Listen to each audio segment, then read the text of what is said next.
a spouse is supposed, a woman, wife is supposed to be, remember, we spoke about this, as a nigdo. And what does it mean? Helpmate or helper and a challenger. This is help. And we spoke about this. Do you remember that? Yeah. And this is somebody who will be nigdo, naked, against. So according to Judaism, according to the Torah, you need both. You need a helpmate. You know, when life is tough, you need to come home sometimes and just, say, give me a hug. But that's not enough. Remember? If you don't have that, that's not a real relationship. The same is true about friendship. I'm sorry. Can everybody see this? This may be a very important concept in life, generally. It's not just a spouse. It's not just romantic love. Friends. What is a friend? We spoke about this last year. He spends a lot of time talking about a friend. If you, and we spoke about it, somebody just brought it up at that point. If you constantly surround yourself only with people who agree with you. Yes, people. Yes, man, is very dangerous. And what's happening in our political structure today is very dangerous.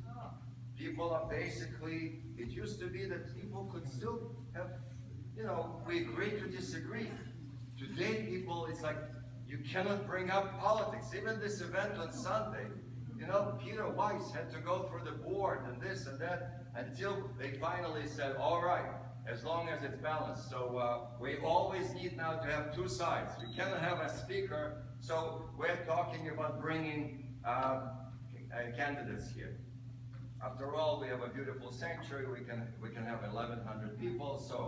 So we're talking, but we have to talk to both sides. Now, it doesn't have to be that they necessarily, if Donald is here, Hillary does not necessarily be on the same stage, but it should be close. So it will be maybe within a couple of weeks and so on. But the point is, it's sad that we've come to this point. That I know people say, I used to be friends with people who were conservative or liberal. Now we cannot talk. It's better not to go out. We cannot talk to each other anymore. But if you don't have anybody can ignore, you're stuck. You will not grow. How will you grow? If your spouse says, yes, sweetie, whatever you want. And people make a big joke out of it. I say, how did you live together for 50 years? Well, I learned very often, very early on. I have to say, yes, dear. And people laugh. People think it's cute. It's a very dangerous concept. No, you should say, I love you, dear, but you were wrong. No, we're talking about close, real friends, real love. So this is very dangerous, ladies and gentlemen. And I'm sure you've seen it. What? Disagree with you. All the old guys back here, we disagree with you. It becomes like, do you want to be happy or do you want to be right? That's a whole other issue. Do you want to be right or do you want to be happy? So basically, if you say, but, sweetheart, you're in trouble. Well, again, you should look into, I'm sorry, Shirley. Say it again? Yeah, that's what we're talking about. Against does not mean, I'm going to fight you. No, but to challenge you. I don't agree. You don't agree? Or to say, I don't agree? Say you're wrong. Oh, that's right. No. I, of course, you have to be careful the way you do it. The way you do it is very important. We spoke about this. Ladies and gentlemen, I remember I gave a sermon about this a couple of years ago. On High Holidays, I did. And I told you the rule that my dear friend Rabbi Joseph Telushkin came up with. How do you correct somebody? Or how do you criticize somebody? How do you reprimand somebody and so on? He came up with a very interesting insight, I thought. If you look forward to that moment, yeah, I'm going to give it to him today. Don't do it. It's not coming from a good place. If you are really struggling, and you don't want to, by the way, this can go with a secretary also. This can go also with a waitress. And where is Bob Krasna? We had a whole argument about it. Not argument, but disagreement.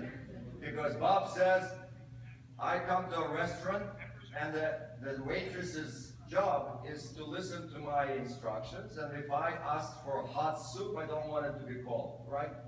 And I understand that. However, the I thou. Anybody remembers that concept? Martin Buber.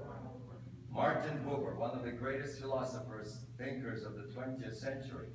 He says all of our relationships, all of our encounters with each other can be divided into one of two categories. I, it, and I, thou. What does it mean? What is he talking about? The cashier at Publix has a job. Her job is not to make a mistake with your groceries.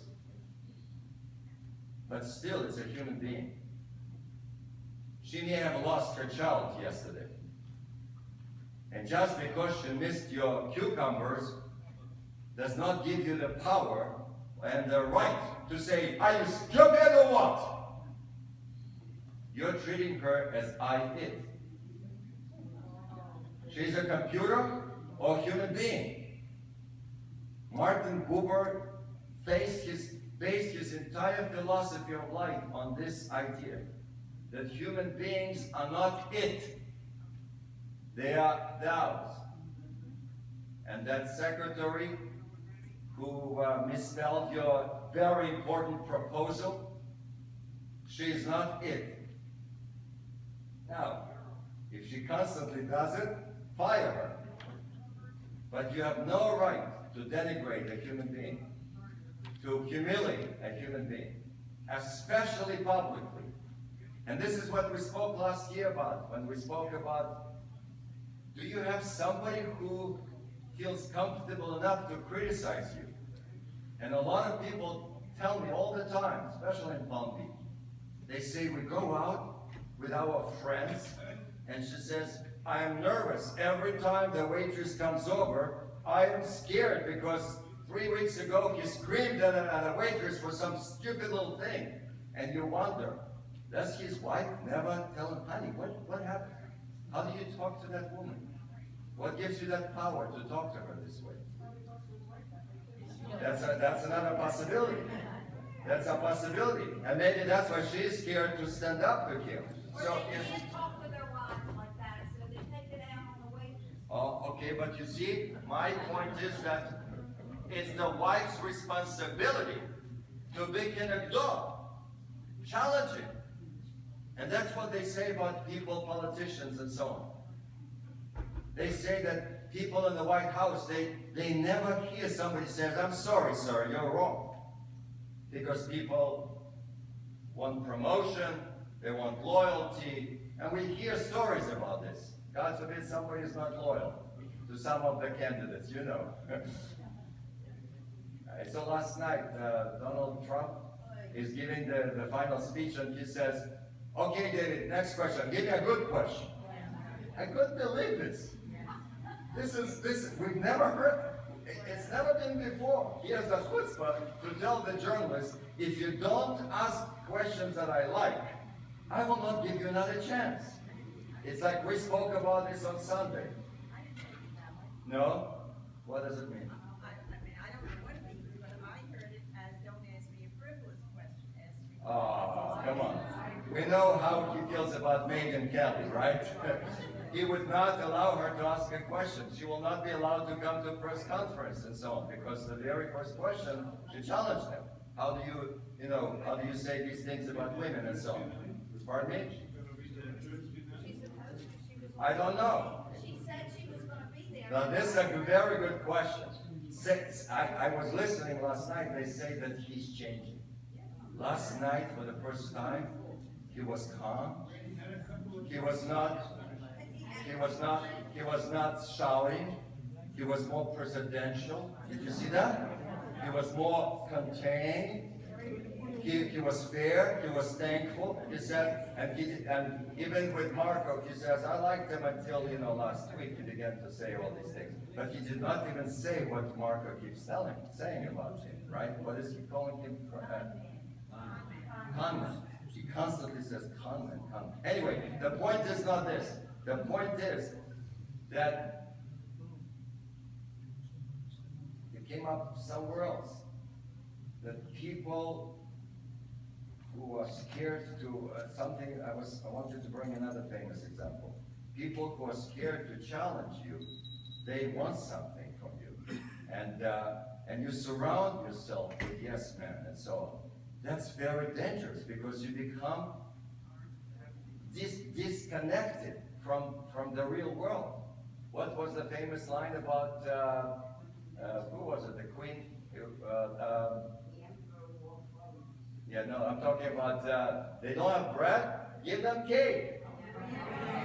Marie Antoinette, remember that? They say, but your majesty, people don't have bread. And she says, they don't have bread? Let them eat cake. No, somebody should have added, let them eat cake and have it, right? What's the famous impression? He wants to eat the cake and have it. Why cake? Why cake? Why not a cookie? Why not ice cream? Do you see how we've spoken about this? How stupid some of your expressions are. A piece of cake. This was just a piece of cake. But easy as pie.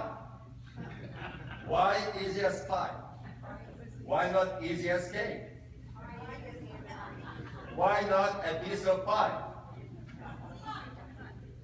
Okay? Anyway, this is on a lighter note. So, as it can go. All right.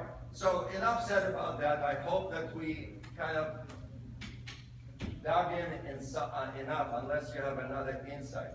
And the question is, which one do you need more? Ezer or Kenegdo? That's a tough one. That's a tough one. I don't have an answer. Anybody has an answer? What do you need more from your best friend? It's situational. Exactly. When Donald or whatever, one of these people, when they say something terrible or something inappropriate, do their spouses take them aside and say, that was a terrible thing, why did you do this? I don't think they did. Okay. I think this Canadian pride thing. Good, Clinton's wife? No, Trump's wife. Or Trump's wife? Yes. Trump's wife the other day, he said something she didn't like, and he looked at her, and she rolled her eyes, but no. Really? He immediately said, my wife doesn't agree with it. Oh, that's right. I saw it on the internet. Somebody sent it. Yeah. My wife doesn't agree with me. Yeah, that's right. So clearly he listens to her. Who knows? Maybe she's the brains behind this amazing event that we're witnessing. Who knows? Anyway, so the question of how is it 50-50? Is it 60-40? Is it 80-20? I think it changes. That's right. I think sometimes when your spouse, when your lover is depressed, the last thing, timing is always very important. We spoke about that. When do you choose to criticize your best friend? It's very important. A lot of people lose it right there. The timing. Every self-help book will tell you about relationships. When the spouse walks into the house, this is the worst time to start attacking or criticizing and did you stop at Publix? I told you to leave. That's the last thing you want to do, right? So timing is also very important. When somebody is depressed, you don't want to criticize. You want to give them a hug. When somebody is arrogant and is doing something terrible, it's your responsibility to challenge that. Not only are you permitted, by definition, you have to be connected. And in every relationship, of course, it changes. Yes, sir? I was just curious, this is, I think, great between most of the relationships in here, but I'm concerned dealing with sociopaths like Noam Chomsky. You can't constantly tell him he's wrong because he doesn't listen, he gets angry, he Yeah, listen. that type of personality. With a sick person, none of this works. With a sick person, run. You know, with a sociopath or something. I don't think Saddam Hussein would like if one of his wives would tell him, honey, you're wrong. You know, Gaddafi, can you imagine? What's his name? Chavez. I told you when I came back from Cuba that the Cubans are praying for Maduro not to die. Maduro took over after Chavez. He's another crazy guy, ruining the country. Venezuela is about to fall apart, to collapse, literally. Because you remember Chavez? Remember him? He was a total Meshuggah, like Gaddafi. Remember Gaddafi stood up there once and spoke for 4 hours at the United Nations and so on. So, but it's interesting, Maduro is as crazy as Chavez, but the Cubans are praying that he does not get assassinated. Why? Oil. The only country that still sends them oil is Venezuela. If Maduro dies, Cuba will go dark. They can't afford sugar. How can they afford oil? So watch out what's happening in Venezuela. It's very interesting. Very important. If that country falls apart, Cuba may fall apart. Anyway, I want to go on and I want to bring to you. So Schopenhauer said women you cannot trust them. They, by nature, they're incapable, right? But listen to this one. You may not be prepared for this one. Nietzsche. A lot of people feel that he was nihilistic and negative and you know, listen to this. He's trying to put Ezer Kenegdot together. Because everybody's struggling with this. Are they very much Kenegdot? They always say, yeah, you're stupid and so on. Or are they say, yes, yes, sweetheart? Which one it is? Listen to this. Nietzsche was able to put it together in a beautiful way. This is his quote. He goes like this. Women, they make the highs higher and the lows more frequent. So when it's high, it's very high. But the lows, they happen a lot. That's his summary of this synthesis. He's trying to synthesize. All right. And we spoke about Moses Mendelssohn, who had a really unique relationship with his wife. This is the grandpa of Felix Mendelssohn. A lot of people know Felix, but a lot of people should know Moses Mendelssohn. He was one of the greatest philosophers and the founders of what we call Haskalah, Jewish Enlightenment. He's the first one who translates the Bible into German. He says people have the right to read the Bible, the Torah, in the origin, and so on. Okay. All right. I think we're basically, this is a good one. Leo Tolstoy. Love is like everything that I understand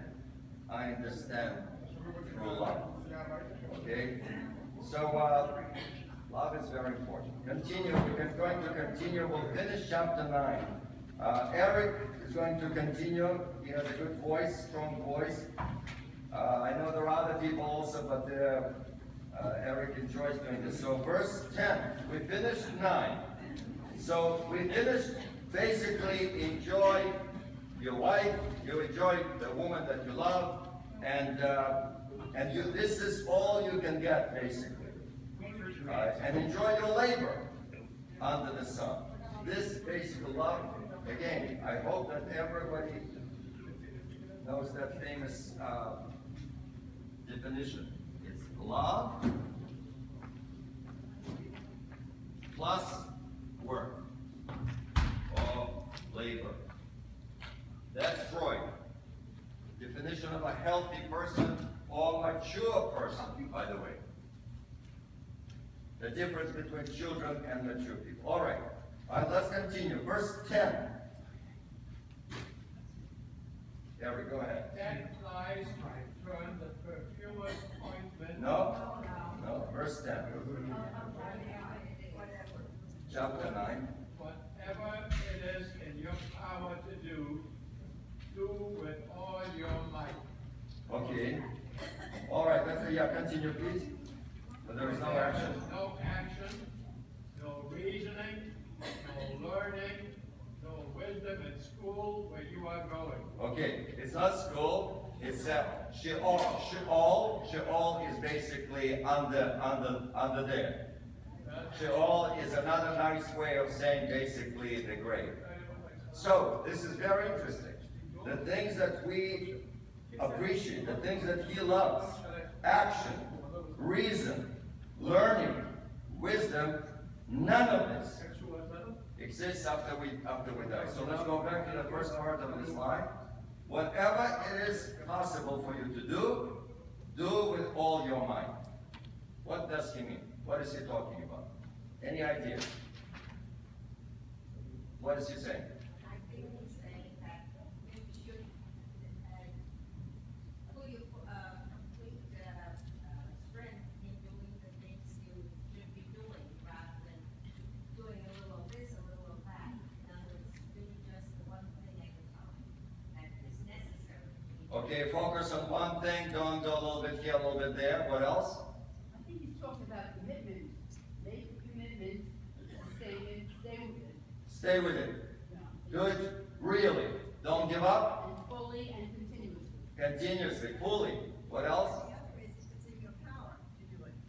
Something that's out of your power, that's unrealistic, that's beyond your comprehension, don't even attempt that.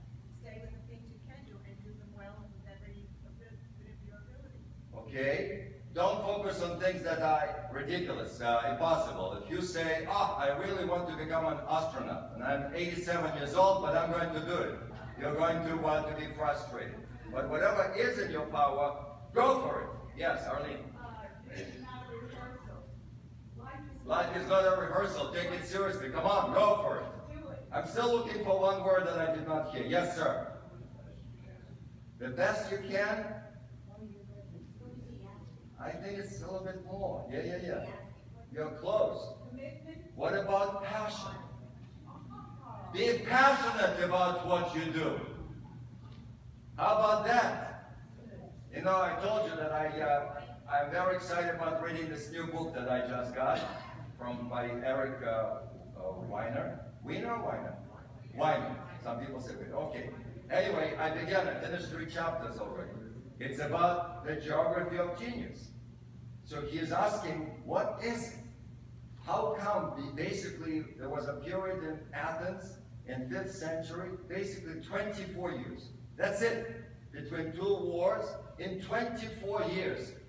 Astronomy, philosophy, theater, architecture, sculpture, art, everything was created in those 24 years. Why? Why in Athens? By the way, some of the insights, I cannot put it down. I strongly recommend it. For whatever reason, he's very entertaining, and Stuart knows him personally, apparently. I'd like to meet this guy. He is very interesting. He has a sense of humor that is unusual, and but he has insights. He says, I'm not a genius. Maybe that's why I'm interested to find out what is it about the geniuses. So for example, what would you say? What is more conducive to create a genius? Your child who does not need anything, never is lacking anything, or the child who has troubling childhood. What do you think? Act of birth has been disproven. They say maybe genetics contributes up to 20% of genius. Maybe. They say maybe, but most people say 10. It used to be that people thought it's genetics. You know, you have to be born a genius. It has been disproven almost unequivocally. Because again, It doesn't make sense that within 24 years, in Athens, not in Sparta, not in Alexandria, not in any other place, in Sparta and in Athens, there were like 12 geniuses. Was it that all their mothers were geniuses? Was it the water? Was it in the climate? Now, climate is nice, actually. I have not been to Greece. I was never interested in Greece. Maybe now I would go to Greece because I'm fascinated by what he's discovering. Yes, sir. Bob, what do you think? Well, I would say it needs to be challenged. However, Moses grew up, and Moses had to be a genius, okay? And Moses grew up in the palace without challenge. Excuse me? How did he end up in that palace? He ended up. He almost died in the Nile. That, So he suffered. He did not know his mother. He did not know his family. You're right. It's a good point. Moses does grow up privileged in the palace. But remember, he basically almost died because all Hebrew boys were supposed to be drowned and so on. that didn't make him, that experience as an infant didn't make him genius. Well, we're not sure. Being challenged would seem to me. Okay, so you're right. Did you all understand my question? Is it good to give to your child everything and say, I want him to get a Nobel Prize? What do you think needs to be there as one of the components? A what? Unconditional love, yes, maybe. I'm not sure about that. How about fair? Help and challenge. He needs both.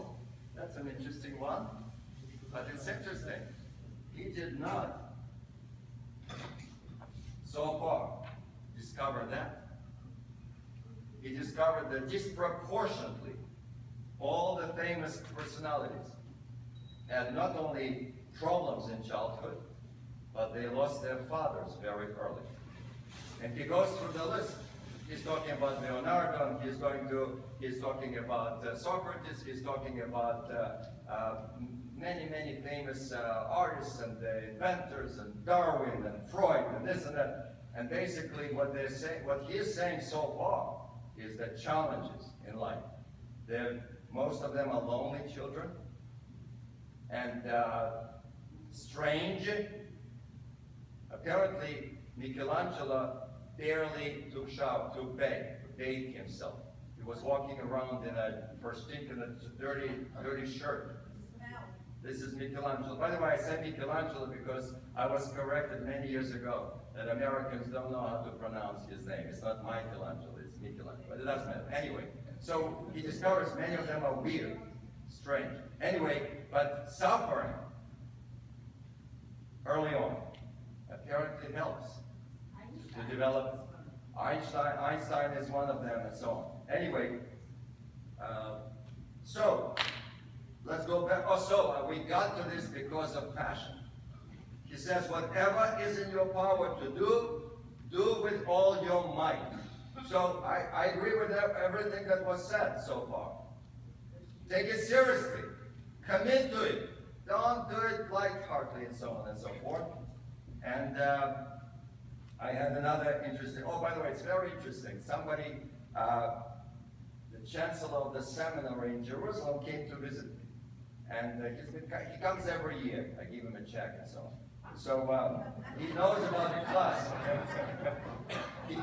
He couldn't be this time on a Wednesday, so he came on a Tuesday. He says, I'm sorry. And then he says, you're still teaching Ecclesiastes? I said, yes. He says, it's very interesting. One of our professors, Professor Benji Siegel, is publishing very soon a new commentary in English on Ecclesiastes. He said, maybe you will contribute a chapter or something. I said, well, I don't know if I'm ready for that. I do many other things. This guy is a professor. He focuses on this. Anyway, so Benji Siegel sent me a couple of chapters for my review. And I have to say, some of the insights are very interesting. You would think, I've read probably 50 books on Ecclesiastes. Do we really need another interpretation? Yes. He pulls out from here and from there, anthropology and psychology and psychiatry and this and that. So he says something like this. He says, allow your work to consume you. If you want to be happy, and this is what they say about geniuses, why don't they care about hygiene? Why do people sleep on the floor in Silicon Valley for 4 days? Don't brush their teeth. Are they crazy? They're consumed. They're obsessed. When a scientist is ready, he doesn't care about life. Now, of course, it's not easy to be married to this guy. Or to the woman. But do you understand what he's trying to say? Consume. You have to do it with all your might. How many of us can say, I did what I did with all? No, some businessmen here will agree. When you start a business, people say, I did not work 5 days a week. I worked 7 days, 20 hours a week. I couldn't sleep at night. I was constantly thinking how to improve my business and how to do this and so on. This is what's called consume. Be consumed. Any comments? Yes, please. Maslow, I had a term for this, I forgot the name of the term, but where a person is so focused on the work that he's doing, all else It's irrelevant. irrelevant, you're so focused and you have this really high. Is this the high level, the highest level, the Yeah. number 5? Yeah. Do you know what we're talking about? Gail is talking about Maslow. One of the most important actualization. Maslow came up with the concept of stages in life, and basically he says the highest is when you're actualized. When you're actualized not because you work 9 to 5 and you're looking at the watch. Oops, when is weekend coming up? If you're looking forward to the weekend, something is wrong. Do you understand what he's saying? That's a job. That's a job. Yeah, DGIF. Thank God that's not what we're talking about. If you want to feel fulfilled and actualized, you have to forget about time. You don't go to the boss and say, I spent an additional 43 minutes, you should pay me for that. That's not, you're not doing this out of love from the depth. Yes, I want to hear from business people. Isn't that the concept of Shabbat?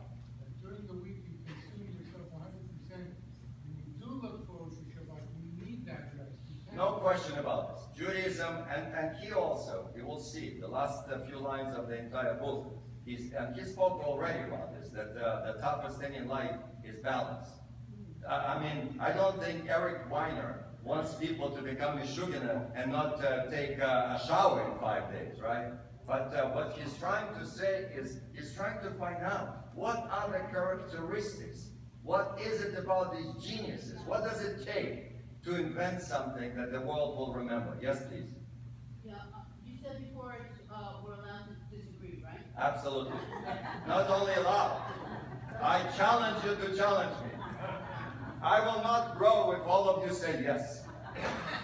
That's why I still read another interpretation. He sent me just 2 chapters, but I'm fascinated. I'm interested. I Yes. don't disagree with you, I disagree with Eric Weiner, I know where he gets the facts from, but all pediatric research today, continue to assert that there is such a thing as IQ, there are IQ ranges and differentials, and what most people don't know, one of the biggest secrets around, is that the IQ is passed through the mitochondrial DNA, which means it comes from the mother. Okay, so I'll tell you what his answer is right away. On the second page of the book, he says IQ has very little to do with all of this. Well, that's not what he's talking about. And this is not the first book. You remember what's his name? Outliers? Gladwell. You remember Outliers? An international bestseller. We spoke about this also a few years ago. I loved that book. I was fascinated by that book. And he says the same thing. I think in the introduction. He says people assume that somebody who has IQ of 170 is going to be Bill Gates or whatever. It's not true. It's been disproven again and again and again. Gladwell has been challenged because his facts are not always accurate. Yeah, Gladwell in other areas, but I don't think anybody today believes that you have to have 200 IQ to invent an iPhone and and so on. I don't know. It helps up to a point. Like everything else, ladies and gentlemen. We spoke about money. All research shows that approximately, and I don't remember, in America I think today is up to $80,000 if you make. You do not have any difference in your satisfaction, life satisfaction and happiness between $80,000 and $10 million. There is no, literally, there is no growth to life satisfaction. So you buy another mansion, another car, and so on. Anyway, I don't want to get into the details. This is not the point. It's not about IQ. Yes, sir. Say it again. I'm involved with a young man who's about 17 years old, who has never seen anybody as interested in gaining knowledge as this child. I was going for 12 years. He just, all he can do is gather knowledge. Gather knowledge. Okay. Mostly specific. There is this kid that basically just is attracted to knowledge. I forget, he's talking about one of the people in the book who was also he found out that this kid grew up very poor. I forget who it is now because I'm reading so fast. But he's talking about something like this, that his parents were blue collar and very poor, but one day the father brought home encyclopedia, 1-volume world encyclopedia, and this kid became obsessed. He was reading this book, he knew it cover to cover, and I forget who it is now, but I'll look it up today and I'll let you know. But basically, there is something, clearly, curiosity and so on and so forth. Anyway, so far he does not have an answer. I don't know if he will have an answer at the end of 11 chapters, but basically he tries everything.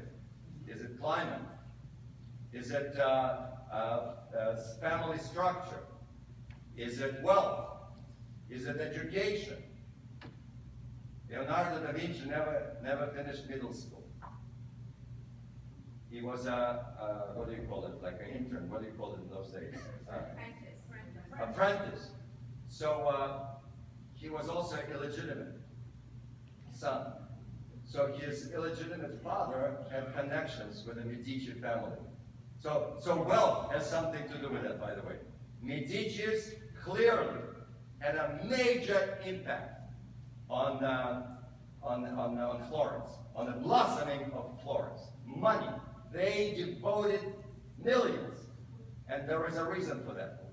You think, while we're answering this question, you think, what is it about Medicis? Everybody goes to Florence and goes, wow. Again, it was done in about 80 years. What was it about the Medicis? Why did they give millions away? Yes, sir. I think that it requires superior intelligence, but the development of passion comes from the parents. Okay. Or the need because the parent is absent. Oh, you see, it can go both ways. That's the point. Most of them are lonely people. So if your parents are absent and you're sitting there with one book in the home, most probably you will know that book very well. I grew up in a not great childhood, and I knew I would never visit Bulgaria. I'm not talking about Paris.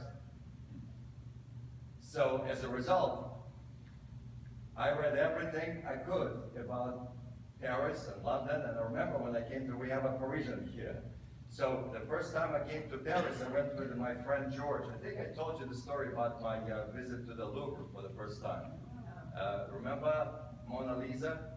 I walked into the room with Mona Lisa and I saw a delegation of Soviet communists. Anyways, for another time, I'll tell you that story. But I remember we arrived in Paris, and I say, we need to go to Montmartre. He says, where is that? I say, I think it's over there. She says, have you been to Paris? I said, what are you talking about? It's my first visit to Europe. She says, how do you know? He says, because I love Balzac and Zola and Maupassant. And I knew, they say, and then I went, I made a left, and I went to this cafe and so on, and so on. So I was so hungry, and I've heard this from many of you.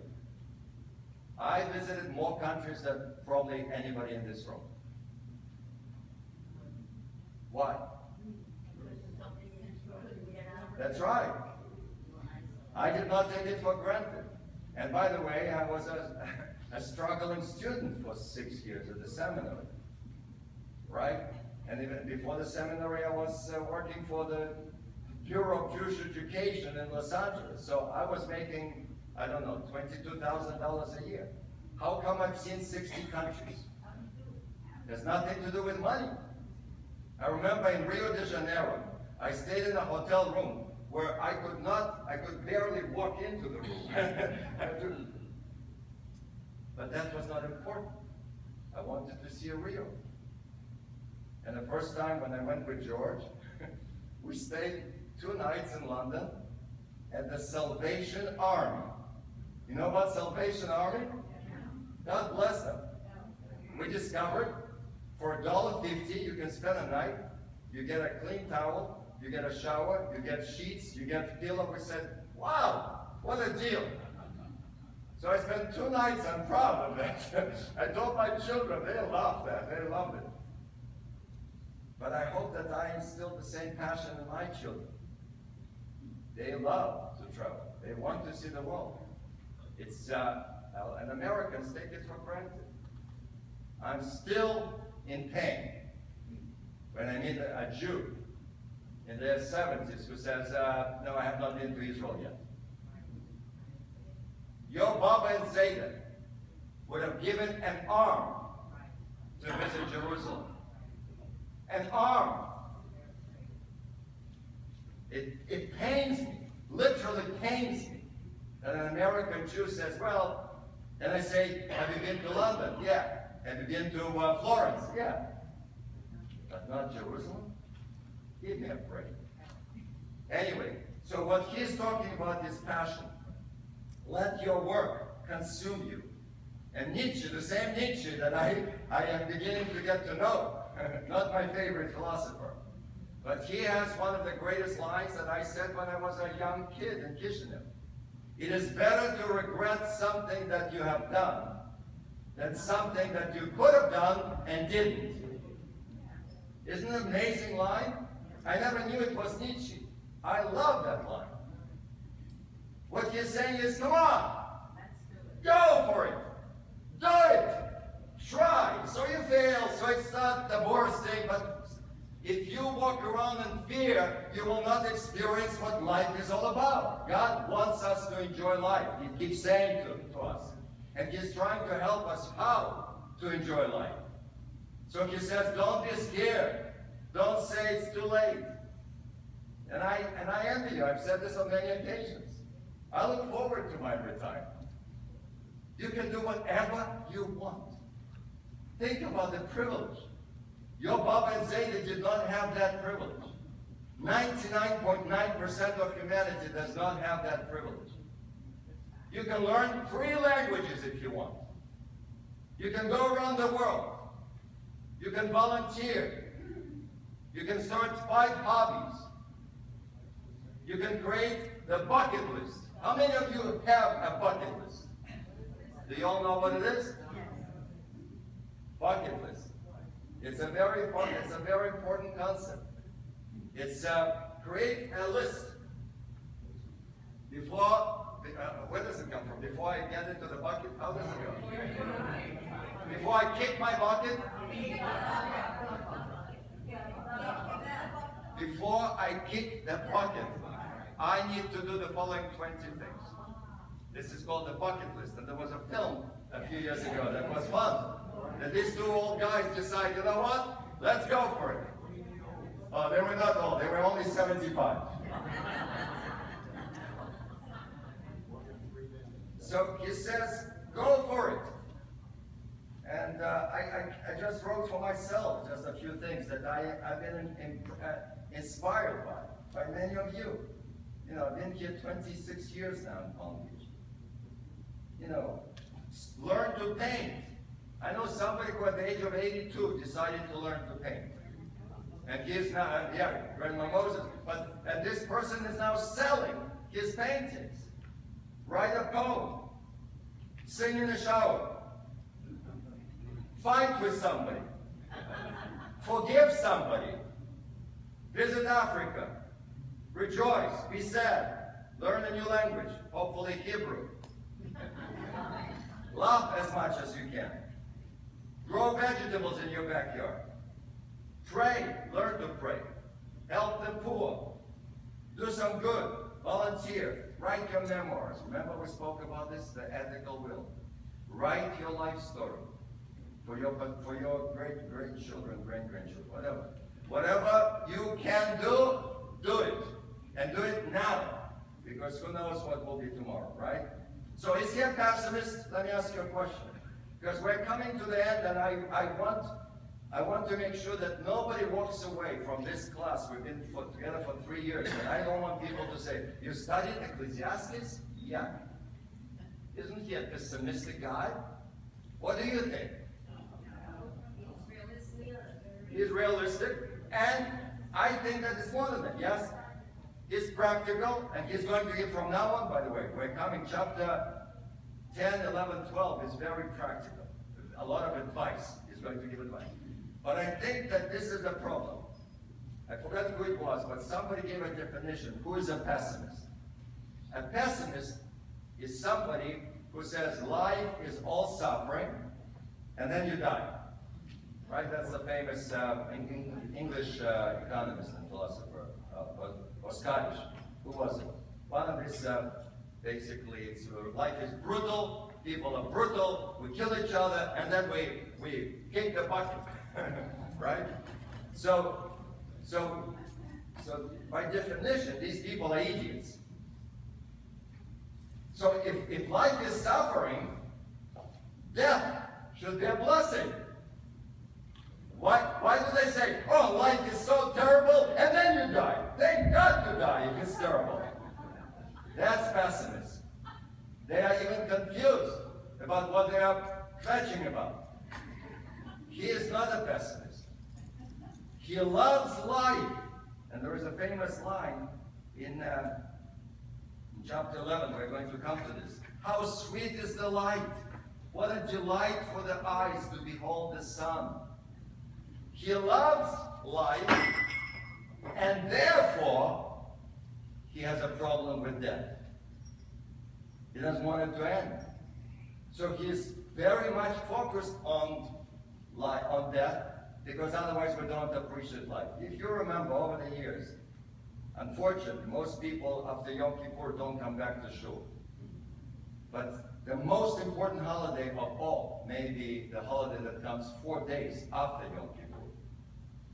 Think about this. What is Sukkot? Sukkot is probably the most profound holiday we have. It's so profound on so many levels. On Yom Kippur, we deny ourselves all pleasures. We don't drink, and we don't eat, and we don't use leather shoes, and we don't have sex, and we don't use makeup, and this and that. And the fact is that this is not Judaism. But most people don't know. Most people say, oh, I still show up for my holidays.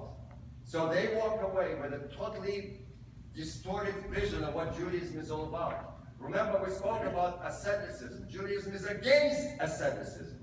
You're not allowed to suffer. You're supposed to rejoice. So what does Sukkot do? 4 days after Yom Kippur, we go to the other extreme. Go for it! Yeah! Hey, we're shaking the lulav, we're singing, we're dancing, and we sit in the sukkah, we invite friends, we have meals, and this and that. And that. Sukkot is so profound, but I want to show you another side to Sukkot. Because there is a powerful paradox there. What's the one major condition to make the sukkah halachically correct? What is it? Correct. So it has to be holes in the roof. Which means, if it rains, you should get wet. What's the point there? And also, it should not be, strong, sturdy walls, right? It's supposed to be, what is the word? Slippery? Flimsy. Okay, flimsy. Flimsy. It should, if the wind is strong, it should fall down.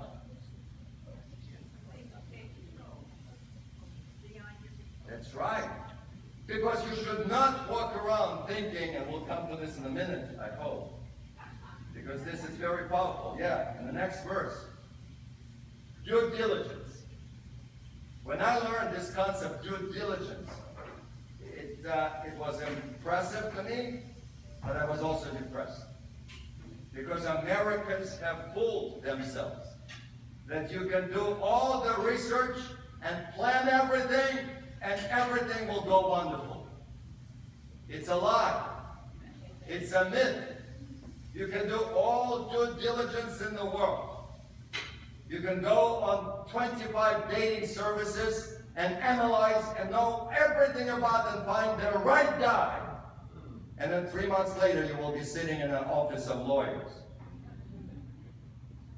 Due diligence is a very misleading concept, and that's why I think we spoke about the movies in America. They always have to have a happy end.